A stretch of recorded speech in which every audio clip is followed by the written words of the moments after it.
Hey there. Do you dare?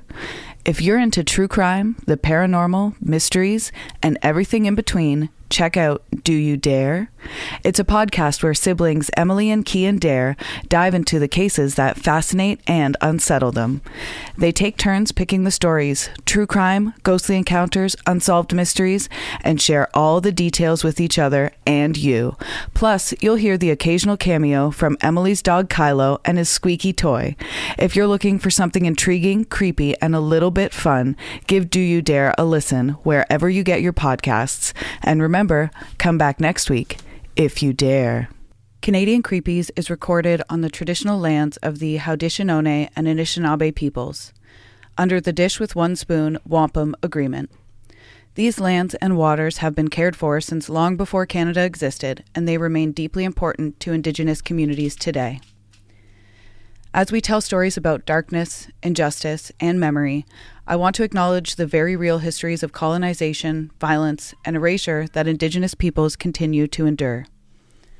A land acknowledgement can't undo that harm, but it is a reminder to keep listening, learning, and supporting in truth and reconciliation in meaningful ways. We share these stories not to forget, but to shine light, always with respect for peoples and nations whose land we live on. Canadian Creepies covers true crime, dark history, and disturbing events. Some episodes may include graphic descriptions or sensitive subject matter. We do our best to handle every story with care and respect for those affected. That said, we sometimes use humor and sarcasm as a way to process heavy content, never to disrespect victims, survivors, or their families. Listener discretion is advised. A convicted Canadian serial killer who confessed to murdering 11 children and teenagers between the ages of 9 and 18 in the early 1980s. He's better known as the Beast of British Columbia. This week, Ali, we are going to be talking about Clifford Olson. Clifford the Big Red Serial Killer. Okay, I'm excited. Welcome to episode 2 of Canadian Creepies. Happy 2. I'm one of your hosts, Valerie. And I'm Al, or E. She's Valerie. We are Valerie and Ali. And welcome to Canadian Creepies. We almost harmonized a little okay there.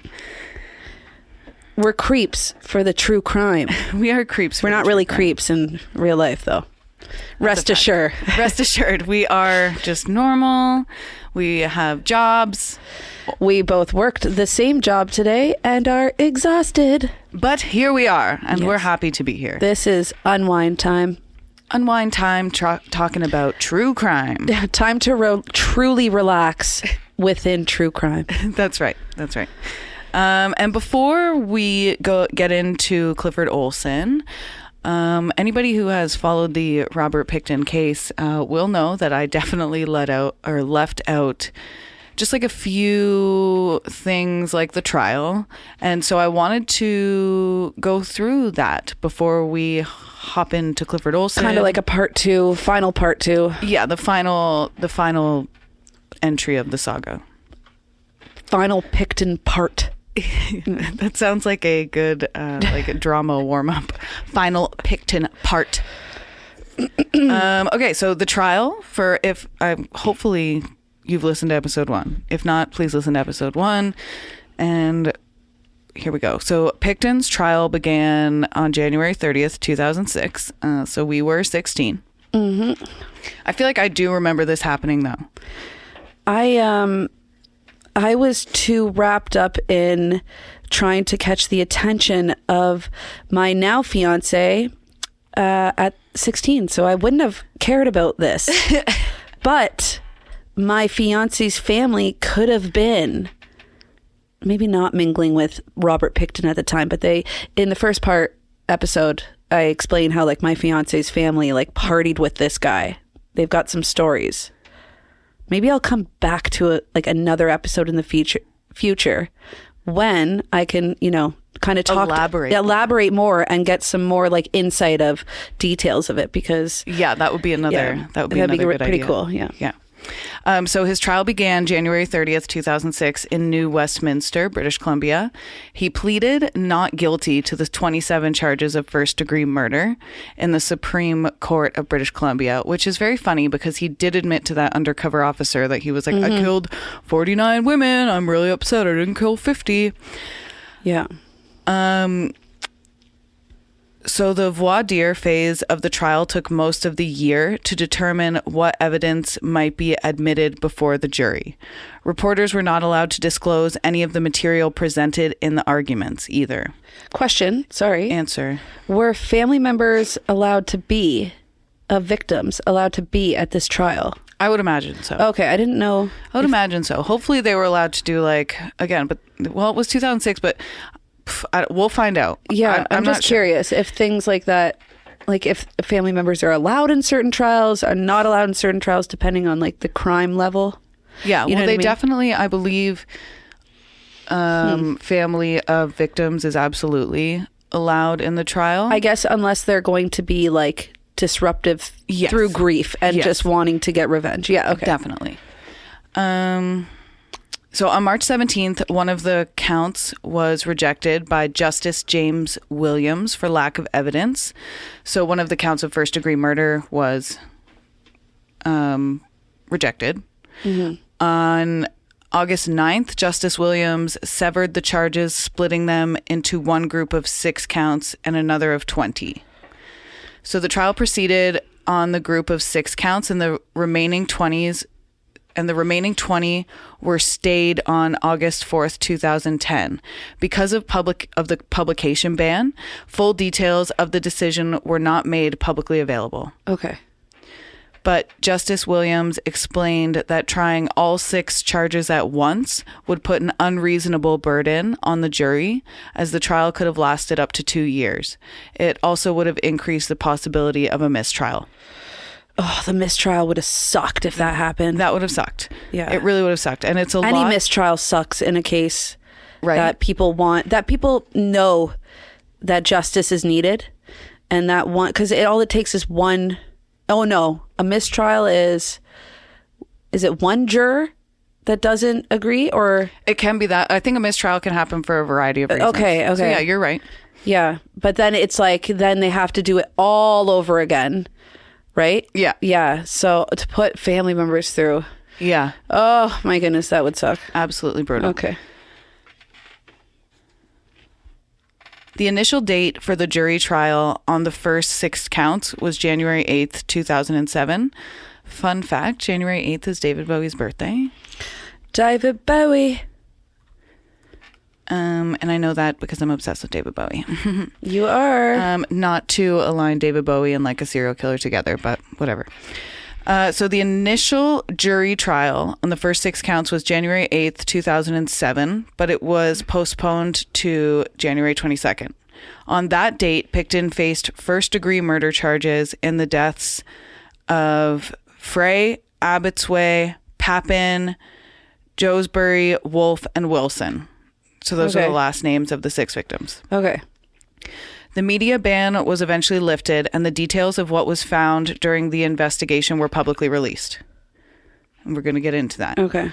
During Picton's trial, lab staff testified that about 80 unidentified DNA profiles, roughly half male and half female, have been detected on evidence. Wow. A loaded .22 caliber revolver with a dildo over the barrel and 1 round fired, boxes of 357 Magnum handgun ammunition, night vision goggles. Is it the dildo? No, the dildo over the. I just looked. I'm reading my notes and I just look up at Ali and she's just got. Why my 5-year-old? I'm just like. The dildo, but that's something to picture. That's ratchet. That I don't even know. Wait, over the handle? A loaded .22 caliber revolver with a dildo over the barrel. Oh, the barrel. Okay. And 1 round fired. If someone if someone pointed that at me, I'd be like, "Whoa, here we go! Yeah. Don't shoot that. I don't want to." Whoa. Yeah. No, not a dildo. Not a dildo. Don't shoot off. Yeah. But also, horrifyingly, if you think about it the other way, he's using it and that's a loaded gun. It's a loaded gun. And So, yeah, dead. just Immediate dead. Yeah. From the inside out. Yeah. And it's okay. So 22 caliber. So boxes of 357 caliber Magnum handgun ammunition. I don't know if I'm saying that right. The Americans are going to have to correct me because I don't know. I don't know how There's to a lot say going gun. on there. I don't know how to say guns. 2 pairs of faux fur-lined handcuffs, a syringe with 3 milliliters of blue liquid inside. A Spanish fly aphrodisiac were found inside. And a Spanish fly aphrodisiac were found inside Picton's trailer. What is a Spanish fly aphrodisiac? Should I look that up? Look that up quick. Also, side note, like us Canadians, I didn't come from a hunting family. So I'm not familiar with guns in that sense. And then just being a Canadian, we just don't have guns really. I mean, we probably have more now than we ever have. But the Americans can help us with that because you guys are heavy on the guns over there. That's right. From our understanding. From our understanding, yeah. Not all of you. Not all of you. And you know what? Nothing. No judgment. It's just as long as it's responsible. Yeah. No judgment. No I'm judgment. Like, until you let your kids get them, then I'm judging. I'm very much judging. Yeah, very much. Yeah. Okay, so the term Spanish fly has referred to various aphrodisiacs purported to get women in a sexual mood and give men strong erections. Okay. However, the real Spanish fly contains a hazardous substance that can blister your skin.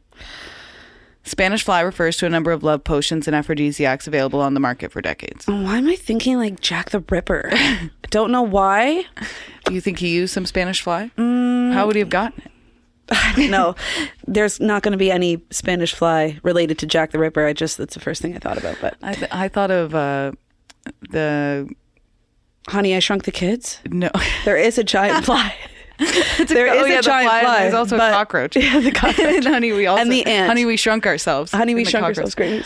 No, I was thinking of the Herb Alpert song, Spanish Flea. Oh, Spanish Flea. Oh, that's much. Yeah, love it. When I was bartending, when I used to bartend, I would play music on my phone. This is at Monty's. Oh, at Monty's. Yeah, I would play music on my phone. And if somebody would be like, especially near closing, if somebody was like, Val, change the song, I'd be like, no problem. I got the exact song for you. You're going to love this one. I will change this. This next one, it's coming on for you. Blaring through the speakers. It's just like, okay. They like roll their eyes and be so mad. Yeah. I'm like, no, you can't. Those are good times beer. at Monty's. I love that though. I would have been the only one other than you probably Trolling. jamming it too. Trolling. Yeah. I loved a good troll. Yeah. Okay. I gotta find out where we are. In a videotaped recording played for the jury, Picton claimed to have attached. Oh, here we go back to the dildo. So get ready. Okay. Picton claimed to have attached the dildo to his weapon as a makeshift silencer. I was just okay, I meant to say that earlier. Silencer, DIY silencer, but then we just got caught off talking on something else. I never even would have thought of I was that. thinking Very silencer smart. in my head because I'm like, why the dildo? Other than to maybe silence some of the noise. But I just didn't voice it. I thought it was like a power thing. Like I'm gonna. That is also another really good hypothesis. Hypothesis, yeah. Okay, keep going. Okay. This explanation was impractical at best, though, as revolvers are near impossible to silence in this manner. Okay. He attempted, he failed. And that wasn't the real reason. But then again, I feel like nobody heard it anyways, maybe? Yeah, he lived on, it's like his own farm. So. A videotape of Picton's friend Scott Chubb. Here's another. We had two B's. Yeah, we had the 2 last names in the first episode. Chubbs is going to be added to third to the list. So Scott Chubb was saying Picton had told him a good way to kill a female heroin addict was to inject her with windshield washer fluid. Nice touch. Yeah, wow. A second tape was played for Picton in which an associate named Andrew Bellwood, Bellwood. Just kidding. Bellwood. Yeah. Andrew Bellwood.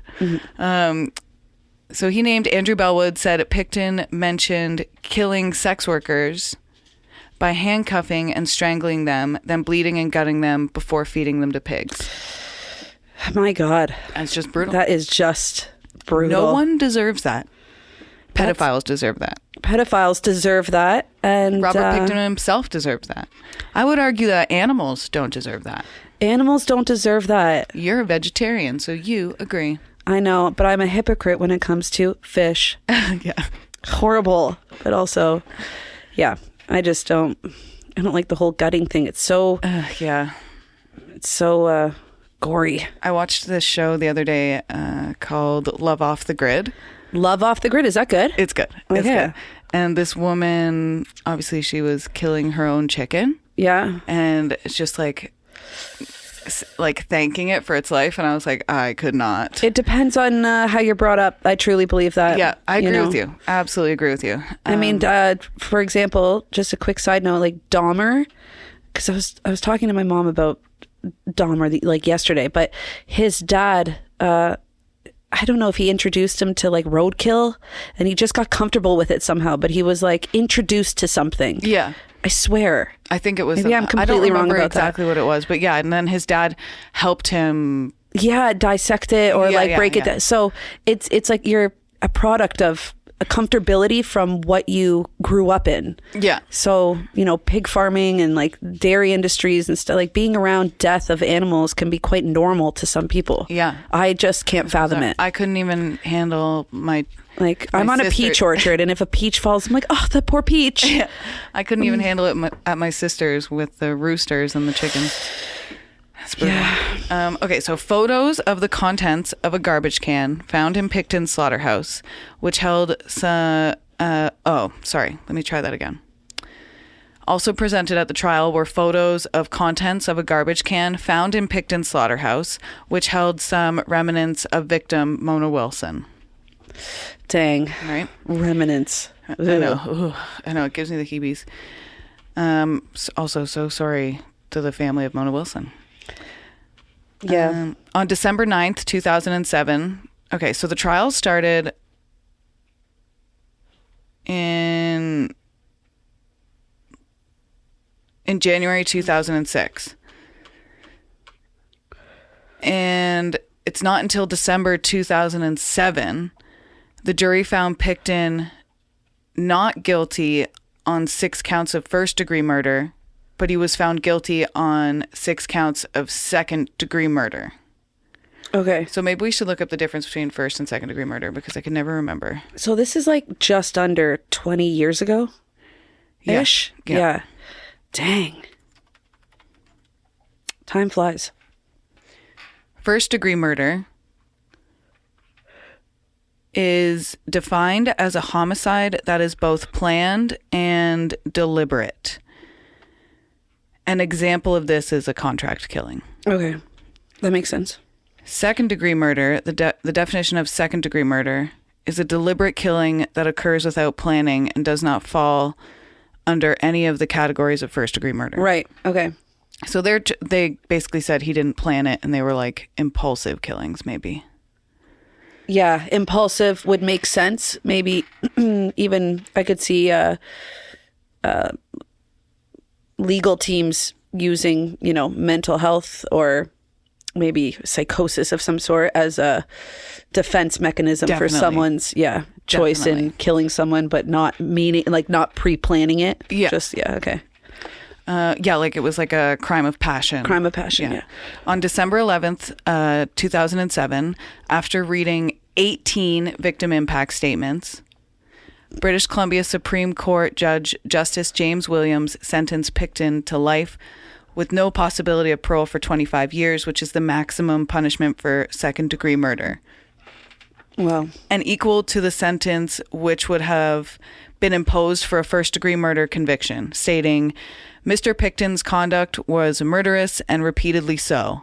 I cannot know the details, but I know this. What happened to them was senseless and despicable. And that's what that judge says is true. one more thing about Robert Pickton. I did see there is a new show on Disney Plus called Sasha Reed and the Midnight Order. Okay. And I think it's in the second episode. I didn't finish watching it yet. She has like another theory that maybe there was somebody else killing people with Pickton, just because of the amount of like DNA samples and the amount just like, you know, bodily evidence at the scene and stuff. So, and disposing of that many I want to hear this theory. bodies. Yeah, I'm going to have to watch it. Yeah. It's called Sasha Reed and the Midnight Order, and it's all like women detectives. Love it. I love that. Right? Okay, so let's get back into Clifford Olson. Clifford. So the Beast, better known as the Beast of British Columbia. Is he still alive? No. Okay. I feel like he would have loved that. Spoiler name. alert. He's dead. Yeah, that's okay. I feel like he would have, like the Beast of British Columbia. I feel like that's giving too much credit. Oh, yeah. He probably loved it at the Probably time. loved it at the time. He was obsessed. Sick. He was like, Sick. slay. He would have made that his like Instagram handle. Exactly. Had Hashtag. he not been born in 1940. Right. So Clifford Robert Olson Jr. made it into the newspapers the day he was born. And that was on January 1st, 1940. He was one of the New Year's babies celebrated at St. Paul's Hospital in Vancouver, BC. And that's crazy that more than one baby was born on January 1st. Like, you don't really hear of that. No. He was born at 10:10 p.m., so pretty late in the day, to Clifford and Lenoa. It might be Lenora, but I think it's Lenoa. To Clifford and Lenoa Olson. They missed out on the big New Year baby prizes, which was like a silver spoon and a case of formula. Mm-hmm. And instead they got a consolation prize, which was a baby book and a dainty gift from a drugstore. So probably like a little rattle or something. Something, I think. Which, like, good for them. Yeah, good for them. And this is, when I was reading about this sort of like reminded me of what you were saying last episode about like serial killers who have relatively normal upbringing. Yes. This is going to be one of them. Okay. So Lenoa and Clifford Sr. were a pretty ordinary couple. They grew up in the prairies before moving to Vancouver, getting work at a local fish cannery, while Clifford Sr. delivered milk in one of the last of the area's horse-drawn wagons. So Clifford Sr. delivered milk on a horse and buggy, and Lenoa worked at a local fish cannery. Pretty honest living, you know? Oh, yeah. That's hard work. They lived in a small house near the Pacific National Exhibition grounds on the east side when Clifford was born. The Olson family moved to Edmonton, Alberta, returning to the West Coast after the war, which is World War II. So Clifford Sr. would have fought in World War II when Clifford Jr. was just 5 years old. So they moved to Edmonton when Clifford Jr. was 5. Okay. Olson Sr. settled the family in a modest one-story house on Gilmore Crescent in the sprouting suburb of Richmond, in an 80-home community built by the government for its servicemen after World War II. And little Clifford started school at Bridgeport Elementary. This is what I mean about like a fairly decent upbringing. Yeah. His father did fight in the war, but his father came home from the war. He wasn't beaten. Not to our knowledge. He was put like, even though he was like the child of like a veteran, he was put in a community of people who there was probably a bunch of other little kids. Yeah. Oh, yeah. Like in the exact same situation. Yeah. Yeah. Early on, Olson earned a reputation as a show-off. Okay. When I taught him, declared a former teacher, he deliberately misbehaved to be the center of attention. Sometimes it was almost as if he wanted to be caught. He was also skipping classes by the time he was 10 years old, and by age 15 had failed his grades several times. He was jailed for the first time after just finishing grade 8. Dang. Like it's like 12, are you kidding me? 13? I would never. Yeah, that's 12. Okay. Wow. I mean, I feel like I had a couple potential classmates that could have been jailed. Totally. But for like, I don't know. Yeah. We'll continue on. It was hard for anyone to get a word in edgewise when Olson was around. So I hate that type of personality. Just talk. Just thinking like his word is the best and everybody has to listen to him and his opinion is important. Narcissist. Yeah. His compulsive talking was just one of the ways in which he controlled people. Forever the smart aleck, a loner, and a bully at heart, he never did have any close friends. Always in trouble, it was a lark for him to sell out-of-date lottery tickets door to door, steal milk money left on porches, and tormented the local dogs and cats. Side question, I should say. Do you think in this time, someone like Clifford could have been diagnosed with something, but wasn't because of just like how the healthcare world was? Like, you know what I mean? Like maybe he like suffered from something that we now know exists. Yeah, narcissism. But like, do you know that's a disorder. A disorder. Okay. Yeah. That's what I'm saying. Like maybe he could have been treated earlier on and something could have been prevented. I always wonder that, you know, right? Especially with older cases. Yeah. That's always the argument. Is it nature versus nurture, right? Because in this case, it seems like he was just born this way. Yes. He was just born just ready to raise hell. Yeah. Sounds like a disorder almost. Yeah. Definitely like a impulse. An impulse. Something that could have maybe been treated by something had they had, you know, actually examined him and caught it in time. Exactly. Carry on. Thank you. Valerie, back to you. Okay, so we're going to go through the murders. Now, these ages, like, quite young, some of them. Okay. Just keep that in mind. Trigger warning. Yeah, trigger warning. And as always, if I mispronounce any names or any facts, I'm happy to correct. Yeah. Just contact us, and I will. Just skip past if you don't want to hear about, you know. And skip past if you press the 15-second adolescent button. death and details. Yeah. So, first name is Christine Weller. She was 12, from Surrey, British Columbia. She was abducted on November 17th, 1980. Her body was found more than a month later on Christmas Day. Like, I literally have goosebumps reading this. Oh, I do too. She had been strangled with a belt and stabbed repeatedly. Oh my goodness. So sad. Sending so much love to the family of Christine Weller, because this, even like intergenerationally amongst these victims' family, like that's very impactful. The trauma, the generational trauma, knowing it's wild. At 12, I was biking with my parents didn't even know where I was half the time at 12. Right. And this was 1980. So it would have been the same with. That is just. And for somebody to take advantage of the trusting nature of society like that. Yes. What a letdown. Yeah. On April 16th, 1981, Colleen Marion Daignault, 13, vanished. 5 months later, her body was found. On April 22nd, 1981, Darren Todd Johnsrud, 16, was abducted and killed. His body was found less than 2 weeks later. On May 19th, 1981, 16-year-old Sandra Wolfsteiner was kidnapped and murdered. 13-year-old Ada Anita Court was murdered in June 1981.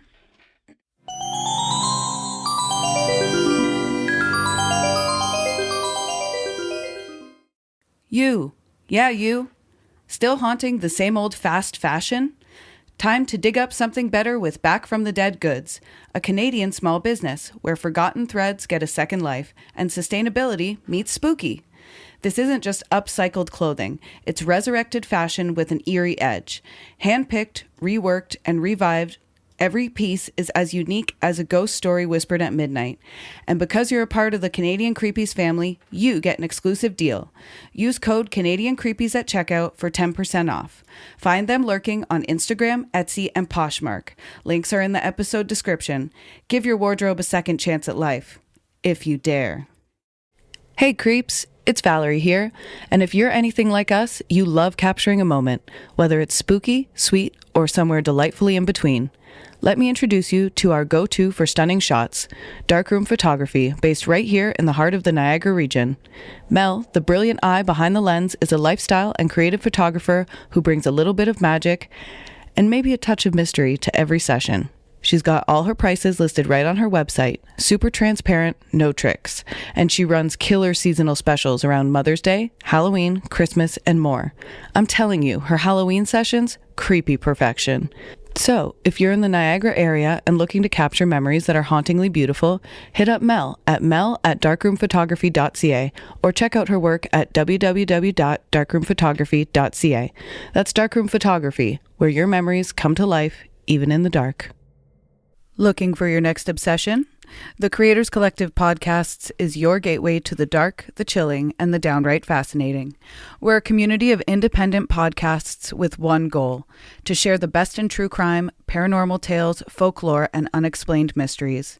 Whether you crave cold cases that won't stay closed, haunted histories that refuse to be forgotten, or stories that make you sleep with the lights on, there's a show waiting for you in the collective. And when you join us, you're not just listening to one podcast. You're stepping into a world of creators who love this stuff as much as you do. Check out the Creators Collective today. Follow the link in our show notes to discover your next favorite podcast. We'll be waiting for you. Support reproductive justice in Niagara. Niagara Reproductive Justice is a grassroots collective based in the Niagara region of Ontario, working to increase visibility and access to sexual and reproductive health care. They support people seeking abortion and other essential care by offering transportation, financial assistance, logistical help, and emotional support. Here's how you can help. You can make a one-time donation. Send an e-transfer to niagarareproductivejustice@gmail.com. Your support helps cover costs like gas for volunteer drivers, overnight stays, childcare, and other urgent needs. You can also support monthly via Patreon. Join their Patreon and support the cause month to month. It's patreon.com/Niagara Reproductive Justice. And you can volunteer your time. NRJ is always looking for volunteers to help with driving, outreach, admin support, and community organizing. If you're looking to make a real impact in the Niagara region, this is a great place to start. Contact them via email or DM them on Instagram or Facebook to learn more. You can find them on Instagram at Niagara Reproductive Justice and on Facebook at Niagara Reproductive Justice. Help amplify access to reproductive care right here in our own backyard. Whether you donate, volunteer, or spread the word, you're a part of the movement. Let's take a moment during this break to talk about something that matters. Something that doesn't get to be background noise. The Anishinaabe-Moan word, Nikinagana, means we are all related, and we are. But relationship isn't just about words, it's about responsibility. Canadian author Naomi Klein once said, "It is not enough to say that we live on Indigenous land. We have to act as if we do." And one way to do that is by supporting Pay Your Rent, a grassroots mutual aid initiative that offers direct material support to Indigenous organizers across this land. It's not charity, it's rent. For those of us who aren't Indigenous to this place, it's a way to show up differently, to redistribute some of what's been taken. The Pay Your Rent Fund started as a one-time request for help in 2018 and grew into a nonprofit called Nikinagana.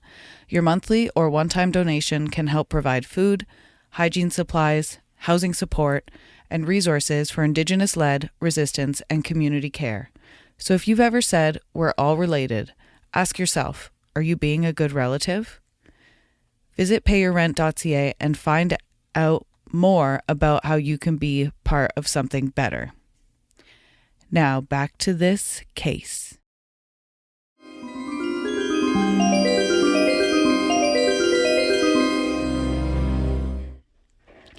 Six victims followed in quick succession in July 1981. Simon Partington, 9. That's literally my son's age. That's like my nephew. Yeah, that's so heartbreaking. Yeah. He was abducted, raped, and strangled on July 2nd, 1981. God.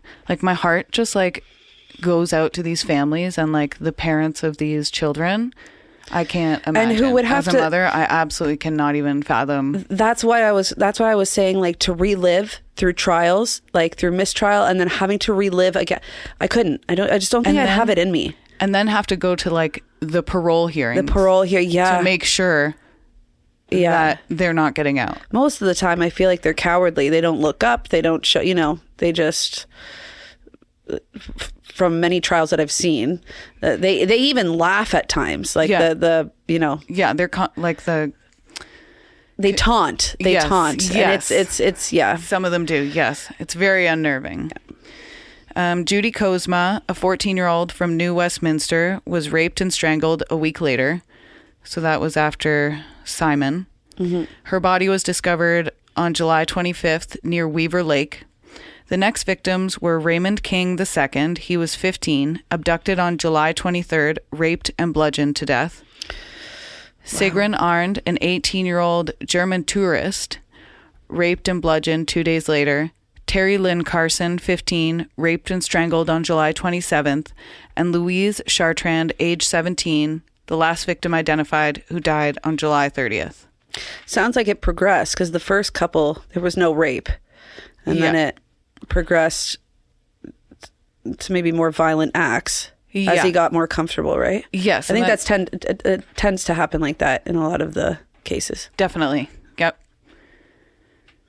It's crazy. It is. It's bananas. But we're going to get into the arrest now. We like the arrest. We love the arrest. We love the arrest. We love the trial. Yeah.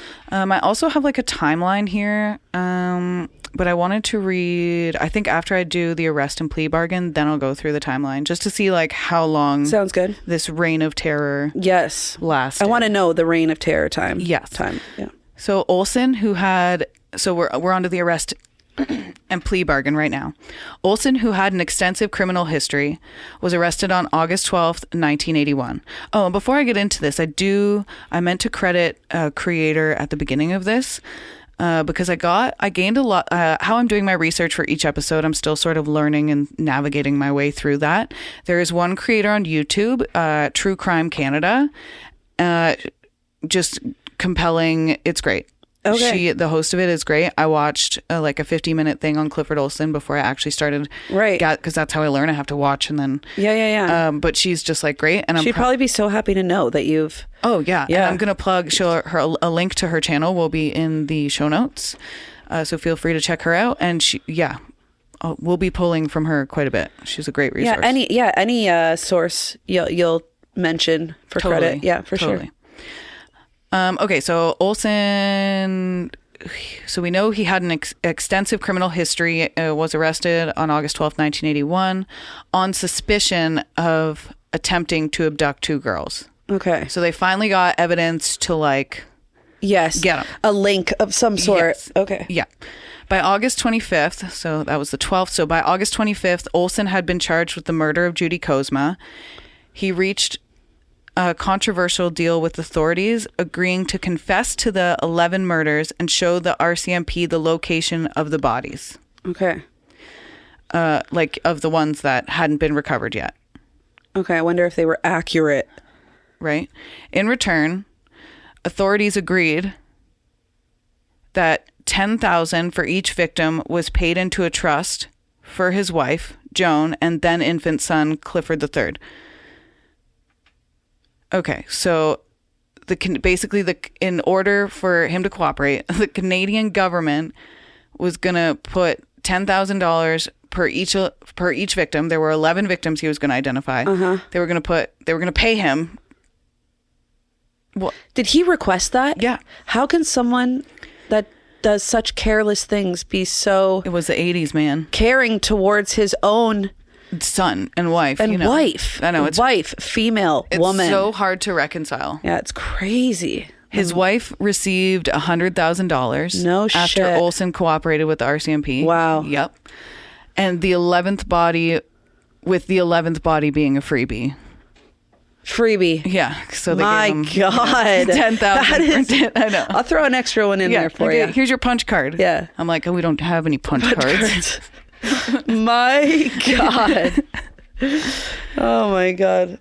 In January of 1982, Olson pleaded guilty to 11 counts of murder and was given as many concurrent life sentences to be served in Canada's super maximum security special handling unit in this prison is French. It's in Quebec, and I'm gonna butcher it.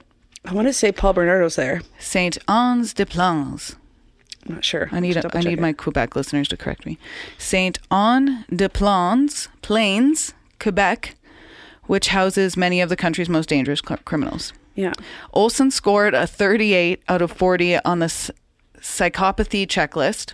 Okay. According to forensic psychiatrist Stanley Semrau, who interviewed Olson at length in prison. So, yeah, basically every check mark he could have to being a psychopath, he had it. He was like, check me off. I'm here to slay people. So, yeah, and kids. But this is what I mean. It's like, too bad that checklist couldn't have been checked off when he was prior to being in jail. Yeah. Oh, little Cliffy's going to grow out of this. Oh, Cliffy's going to grow out of killing dogs. They don't grow out of killing dogs. Yeah. Okay. They never do. They never do, and they never will. Out your sons, moms. Yeah, out your them. sons. Any animal killer? Out your sons. We man. need like a public forum. Little Jimmy, ant Watch killer. for Jimmy. Yeah, Well, I saw Jimmy on the anthill the other day with a magnifying glass. Yeah, stomped on it too. Oh my god. Flooded it, magnified it, stomped it. Psychopath. That is torture. Yeah. In 1983, Gordon Taylor introduced a private member's bill in the House of Commons of Canada, mandating Olson's execution, notwithstanding his 1982 sentence and Canada's 1976 abolition of capital punishments for murder. So despite the fact that we were like, we don't kill killers. We don't do that. This guy was like, I think for Olson we should. Yeah, love it. I think we should. And bring that card out just for one-time use for little Cliffy here. Yeah, just for Cliffy the second. Yeah. Numerous petitions supporting the bill were laid before the House. This is the 80s, man. 80s. You know, Canadians were wild in the 80s. Just talking about this era, but I do like this aspect of it. I do. I hate everything else. I know, they were wild. Okay, so in the 80s, I'm sorry, Mom, if you're listening, but I'm going to out you for this. In the 80s, Allie, because we live like close to the United States. Yeah, we do. In the 80s, a lot of adults, maybe even just late teens at that time, where we are from, our bars would close down at like 2 or whatever time they closed down. Yeah. They would just, and the drinking and driving laws were a lot more relaxed. Yeah. They would just hop into a car, go over the border, and drink over the border, and then come home after. Like, it's wild. That is crazy. You can't even go over the border without a passport now. No, and these guys were just getting hammered. I mean, they were living their best life, probably. The best lives. They're like, and this is why you can't do anything. Yes. This is why we can't have nice things, because you guys used to do that. Right? I'm just kidding. Well, I mean, how many of them were Leave me probably a comment drinking? if you hate me. Yeah. I'll argue with everyone. Just kidding. Don't make me do that. I have anxiety. Yeah, we have anxiety. We don't want to. Okay, so yeah, it was eventually that bill was ruled out. Okay, fair enough. They were like, no, we're not. We're not bringing it We're back. not going to kill him. Yeah, I'm sorry. We're not doing it. Okay. Okay, so I'm going to If we do it for him, then we're going to have to do it for everybody. Okay. Yeah, if we start here, where do we draw the line? That or like we just become obsessed with it and capital punishment for everyone. That's right. Yeah. Steal some gum, death. Yeah. Right to jail. Right to jail. Do not collect, go. Yeah. Okay, so from November to July 1980, so Clifford Olson, a 41-year-old Coquitlam, BC construction worker, terrorizes the Lower Mainland, torturing, sexually assaulting, and murdering 8 girls and 3 boys between the ages of 9 and 18 years of age. On Christmas Day in 1980, the body of Olson's first victim was found. August 12th, 1981, Olson is arrested by the RCMP on Vancouver Island.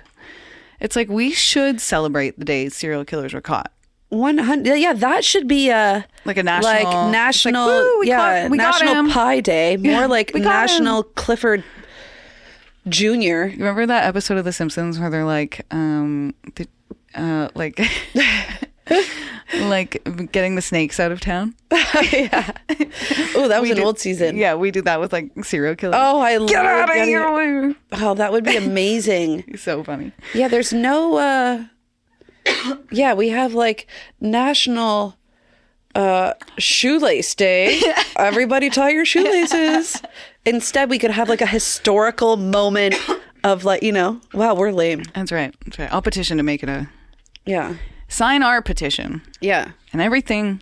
You know what? I don't know if petitions actually work. They must to some regard, but Okay, so in late 1981, Olson reveals the locations of victims' bodies to RCMP after brokering that deal we talked about. Fair enough. So that was in late 1981. Okay. January 1982, Olson recants his initial not plea guilty, confessing to 11 murders in what was dubbed the trial of the century. Okay. Little did we know that Robert Pickton would be coming up after you. Wow. Back to back. Back to back. Yeah. Oh, yeah. Literally back to back. Yeah. And both in Port Coquitlam, British Columbia. Yeah. You're not going to one-up me. Yeah, that's right. And the one victim, remember I told you last week, the one victim, or last episode, had escaped Clifford Olson only to be killed by Robert Pickton. Oh my God. What are the chances? Right? That is called the worst luck. The worst luck. Yeah. I hope that person that soul came back to earth just as the most loved. Yeah, most loved, just like cherished, beautiful. Just yeah, most, whatever. I think that might be the worst luck I've ever heard of someone experience. Literally. Okay. The worst luck.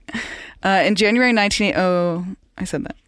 In January 14th of 1982, the BC Supreme Court hands down 11 simultaneous life sentences. Yeah, we like that. We love that. May 2nd, so this is when we still did the simultaneous life sentences like the states do. Yeah, Now we just do 25 years to life. I think we get the point now. It's like, it's like 3,100. I think it's like your soul. It's like it had a lot to do with like when religion was ingrained in the government. Imagine someone was like, I'll do that. 2,000.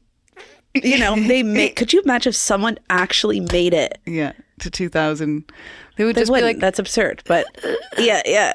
I'm going to go live my best life now. Yeah. Donald Trump might do it. Yeah, Donald Trump. Come for me in the comments. Yeah. We don't like him. We don't like him. And we're Canadian, so I can say what I want. Yeah, we can say what we want. We have our own election we got to deal with. Okay? Yeah, that's right.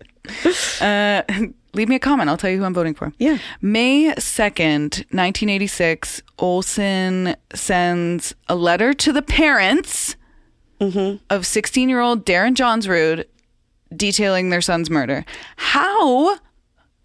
From prison. Oh, wait, he wasn't in prison yet. Or was he? He was in prison there. So how did that get past prison guards? Don't they have to screen the letters going out? 1,000,000%. Or maybe, but not. Didn't he realize? This is the 80s, right? Yeah, Wild times. Woohoo! Wild. I see why you don't like the 80s now. December 15th, 1989, imprisoned at Kingston Penitentiary. Oh, Kingston. Woohoo. Another show to watch, Mayor of Kingstown. Oh, yeah. Great show so far. Oh, just get into it. I'm not going to say a thing. It's worth it. To anybody who's questioning watching it, watch it. I will watch it. And also I want to, while we're talking TV shows, should we briefly talk about Ready or Not? What does your mother say? What does your mother say? He likes someone with big boobs. In the show notes, if you watch the classic, I've been really into the show Ready or Not. It's not available on any streaming services, but I can leave a link to where you can watch it online in the show notes. Busy and Amanda. And while we're on this topic, I just wanted to tell you something. Busy, played by Lanny Billard. Okay. I found her on Instagram. Okay. Obviously. Yeah. Obviously, I went and found them both on Instagram. Well, you just got it, yeah. You go And down the rabbit hole of trying to find stuff. So Busy plays drums in real life. Nice. In a band called Love Pocket. Love Pocket. Love Pocket. Yeah. And they played maybe an hour and a half from here. I was like, I'm gonna go. I followed them and I was like, I'm gonna go see Busy play the drums. It's like, I mean, you can't compare it to Degrassi because it's like two different age ranges, because Ready or Not is very much like grade 8. Yeah, totally. Yeah. Like but more mature. It's like Degrassi vibes in a sense of like, I don't know. I'd say we were just talking about the acting is like on par for Ready or Not. Ready or Not. Really good. If you like, this is what I'm saying. If you like kind of Degrassi vibes, you'll like Ready or Not. You'd love Ready or Not. Yeah. It's like, yeah. It's so good. And it's like Degrassi. Original Degrassi. Yeah, original Degrassi. But with Ready or Not, it's like, it's just such like a, especially for women or girls, it's such a coming of age. Now there are some verbiage that is dated in there. There's some dated topics in there, which is probably why it won't go any streaming services. Yeah. So watch knowing that we were doing our best with Canadian media. Yeah, and you'll it also was wrong. Yeah. Terrible. But you'll also see fashion that is coming back now from Ready or Not era. Yes. Also, So much stuff is coming back from... Lanny Billard, Yeah. Busy, is on Cameo. So if you and Kyle want to, Yeah. for my birthday, Okay. Okay, Cameo. I was get like... her to send me a little, hey, Couple- Valerie, Yeah. happy birthday. Ready or Not. Oh my God, like drumming it. Ready or not. Yeah, you're just like, this is the best moment of my entire life I in would existence. cry probably. Yeah. Okay, so let's get Back on a serious note.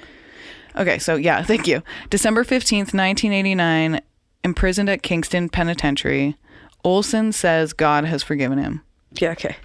I'm not religious, but bitch, God has not forgiven you. No, I mean, whatever you got to tell yourself, bud. And he said, I've asked for forgiveness. I've been forgiven. And that's the end of it. And how the fuck were you told that you were forgiven? Yeah, I who want to know. told you that? Did Who God told you? tell you? You should have recorded that so we could all... I want to hear God telling you that Show me he the forgives receipts. you. Yep, receipts. I want to hear proof. Yep. Receipts, proof, timeline. Yeah. Or we're going to magnify you, bud. Yeah. Yeah, we'll magnify you on the anthill. Yeah. March 11th, 1997, Olson invokes the faint hope clause to request an early parole hearing after serving 15 of his 25-year sentence. So after 15 years, he's like, please, Oh my... hear my plea. The faint hope clause, So which scathing. it is, right? The faint hope clause, which gives murderers exhibiting good behavior the opportunity for early parole. The clause is amended in 1997. So after he asked for it, they changed the clause, making Olson the last serial killer to call for early parole. So there's no more faint hope clause. They were like, Okay. you are a serial killer. You do not... You done. You're done. Your chances, You're done. Your chances You're in done. society are over. We thank you for playing. Once again, you're not passing go. You're not collecting $200. You're going right to jail. And Right that's to where you'll jail. stay. June 1997, Olson transfers from a Saskatchewan prison to that French one in Montreal, or in Quebec, with Montreal, Quebec. Right. August 21st, 2001, a national parole board jury needs 17 minutes to agree, only needs 17 minutes to agree that Olson will stay behind bars. July 18th, 2006, at another parole hearing, Olson claims he's really going for these parole hearings. Yeah, right? he is really he's just going for really them. such a friggin' jerk that way. He's such, like, that's what I mean. It's like, a taunt. Just go away. It's a taunt. Yeah, It's like a total taunt. Yeah. Fucking annoying. And you know Fucking what? rude. This is what I fucking hate is when I've found God. I have found God. I found like God. Fuck off. Yeah. Just fuck off with that. Be accountable. Be accountable. You coward. You are absolutely, and you know what? You're absolutely allowed to find God, but the route to from I'm not religious, but from my opinion, as like a recovering addict, the route to finding your own version of God or your own version of your higher power is through accountability. Accountability. And through your shit. Agreed. You do the have to say, crime. I was a piece of shit. Yeah. And you did the crime, you do the time. Yeah. And if your time is given to you in a whatever, you pay the time, you pay it. You just, that's right. There's no, You're I done. found Your God. chances are done. And you bring it, You don't get out again. And the only reason this bastard wanted out is to kill again. Exactly. It's not like he was like, I'm going to be. I find in it- his entire life, he was never a functioning member of society. Yeah, I find it bizarre when I see on our daily news where we're from, sex offender repopulated into But we have the community. People who were arrested with drugs on them still in jail. Yeah, and it's just like it is mind blowing to me what some of the things I read on our true fact daily news posts. I'm like, this can't be real, and then I fact check it, and it's real, and I'm like, 2024, what? Yeah, what is going on? We What need is to. going on? And you know what? I think we are just. But that just always annoys me. It With is the annoying. paroles, it's like I've found God. I've changed. It's like, bitch, no, you fucking haven't. Yeah, you have. Walk yourself back even into if that. you self. have changed, the impact that you had on your victims' family and friends' life, that's literal generational trauma. Yeah. You know what I mean? If Yeah. somebody in my family was murdered, which they may very well have, might have been, Yeah. I do not Yeah. know. We all would carry that generational trauma, that Yes. sadness, that depression. Yes. It eventually becomes a part of your genetics and your DNA. And I just don't get Even when we talk about residential schools. And it's like the audacity that you think that taking lives you have to pay a price for that. But, within a few years or several years, you're worthy of going. You've taken lives. Those people are not able to live. That's right. Yeah, they're done living now. They're done living. They don't get to go to a parole fucking hearing. No. They don't get another opportunity. They don't get an opportunity for anything. Oh, their family doesn't get to hug them again. No. And it's like, oh my. It just brings it all to me. We're in spooky season now. This is where it's like the little horns on Ali are like, yeah.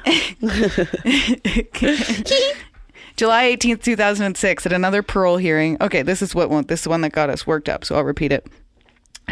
We curse in this show too, by the way. We totally can curse in this show. If you didn't hear it already, fuck shit. Yeah. If you didn't hear, I don't take it back. No, I don't take it back, and I'm an adult, so I can say what I want. That's right. Sorry, I cut you off. That's okay. That's fine. Okay. Olson claims he struck a deal with the with the devil. Let me. The devil. No, but this is really funny. So this is July 18th, 2006. And at the time of this recording, it is September 12th. Okay? Okay. So let's keep that in mind. At the time of this recording, it's September 12th. At the time, at this parole hearing in July of 2006, Olson claimed he struck a deal with the U.S. General Attorney regarding 9/11 information. I can't. Oh my God. And he will be extradited. So he's just like, now he's just going for Hail Marys. He's like, I'm just going to say it. I can't with him. He is like pulling the rabbit out of the hat. Remember when you were like a little kid and you like really wanted to convince your parents of something, so you would like go into your room and you would like really think of like the best possible way. Maybe rehearse it a little. Rehearse it, and you think of, I shouldn't say it this way, I should say it that way, because my mom will really know how much it means to me if I say it this way. Exactly. I feel like that's what he did. He was just like went in practice and he was like, no, Clifford, no, say it this way. A psychopath. Yeah. I mean, so a next level psychopath. I mean, next level, absolutely next level. He's not a little kid trying to convince his, that he should be allowed to have a sleepover at Jimmy's house. Yes. Yeah. This is like, bringing 9/11 into it. Wow. He has no limits. I'm like, how did he even learn about 9/11? I guess they had TV in prison. Yeah. His parole was denied. Excellent. Mr. Olson presents a high risk and a psychopathic risk, the National Parole Board said. He's a sexual sadist and a narcissist. If released, he will kill again. Bang on. That's a fact. That is a fact. That's just science, I think, right there. Yes. You can't argue science. That's right. You can't. On March 2010, Olson, who was at this point now 70, informs the Toronto Sun that he earns over $1,000 a month in old age security benefits, sparking nationwide outrage. Really? So I'm outraged hearing this right now. Yeah, but he could have kept it to himself, but he was like, I'm going to tell the Toronto Sun. He is a taunter. He is a taunter. The biggest taunter. Like the biggest, like he's pissing me off right now. Right? And it's like he never grew past that phase. Like my son used to taunt me when he was like 4. Yes. It's like he got stunted there. He wanted the attention. It goes back to the attention seeker. So the federal, after that, and he changed some stuff too, because he just like went for stuff and we were like, no, you can't do this. And now nobody can ever again either. Ever again, yeah. So after that, the federal government ceases pensions for prisoners locked up longer than 2 years. Okay. Security benefits are eliminated the following year. Ooh, other prisons aren't going to like him. Yeah, no, he's screwed. Yeah. November 29th, 2010, Olson flunks his third parole hearing. He says it will be his last. September 2011, victims' families are notified of Olson dying of cancer in the Quebec hospital. And September 30th, 2011, Corrections Canada confirms that Olson died. Okay. Oh, so he died in a hospital. Yeah. Lame. Yeah. I was hoping a couple shanks maybe, or like, something. And so we are going to get just like, I guess that's, I don't hope that. I mean, no, I kind of do. Yeah, I kind of do. For some people, I think that's okay, like, and fair to just like hope that a little bit, I mean, he was just a POS. Yeah. All around. Like there were, every aspect of him, dick move. Did his wife ever make any comment? I didn't really look into her, to be honest, but that's good. I should look into her. Just because she received all that money? Yeah. And it's like, if I, some people might say like, I would be like, ugh, keep it. I don't want it. That's blood money. I don't want it. Mm-hmm. She probably just like changed her name and off she went into hiding. Yeah. And it was, Clifford the Third is probably Joshua. Joshua, yeah. No. Well, she did a Homolka move. Yeah. But she didn't help in any of the killings. No, but obliviousness and maybe change her name, maybe a little plastic surgery or something. I don't know. Yeah. Anyways. So we'll talk a little bit more about the parole. At his Okay. At his sentencing, I know we're jumping like back and forth a little bit, but we're learning here. We're learning. At Clifford Olson's sentencing, Justice McKay, the trial judge, remarked, my considered opinion is that you should never be granted parole for the remainder of your days. It would be foolhardy to let you at large. So at least the judges had some common sense. Like they were like, absolutely not, this guy's not getting out. Yeah. And then in 1997, Olson was denied parole, for which he applied under the faint hope clause, which we talked about. Right. And then they got rid of it. Canadian law allows inmates convicted of first-degree murder to apply for parole after serving a minimum of 25 years. Okay. And this might have changed now, but this was at the time. Right. Olson's second parole hearing on July 18th, 2006 was also denied. Olson made many bizarre and false claims, including that the United States had granted him clemency for providing information about the September 11 attacks, and that the hearing had no jurisdiction over him because of that. So he had to have been in like protective, not custody, but like, do you know what I mean? Like, there's no way. Was he in Gen Pop? He must have been. Or no. He was a child killer. He would have been in. Exactly. Like, there is no way you can tell his mind's starting to. It's starting to unravel. Like, yeah. He's got nobody to talk to. He's losing it. Yeah. Nobody to bounce his ideas off. Yeah. He would have been killed. Totally. So quickly. Okay. Under Canadian law, Olson was then entitled to make a case for parole every 2 years. And as we know, he was denied. So a non-issue. We talked about the old age pension controversy. In September of 2011, the media reports indicated that Olson had terminal cancer and had been transferred to a hospital in Quebec, and he died at the age of 71. Well, I mean, he died. We're happy about that. We're happy he died. We're happy he spent a lot of his life in jail coming up with these weird conspiracies, just like turning himself into a tizzy. Just such a narcissistic. I feel like, and is there anything you can do for narcissism? Or not it just is really. what it is? I think it just is what it is. And I mean, he died. Let's just leave it at that. Right.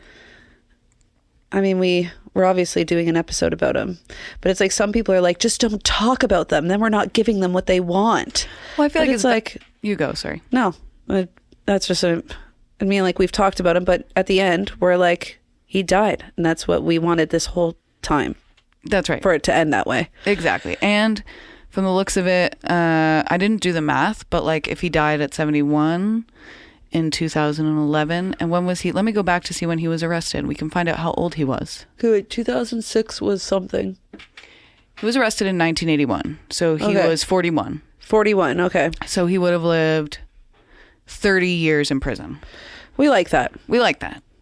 Wish it could have been more, but 30 years will do, 30 years, I mean, we're in our 30s. So much has happened. Yeah.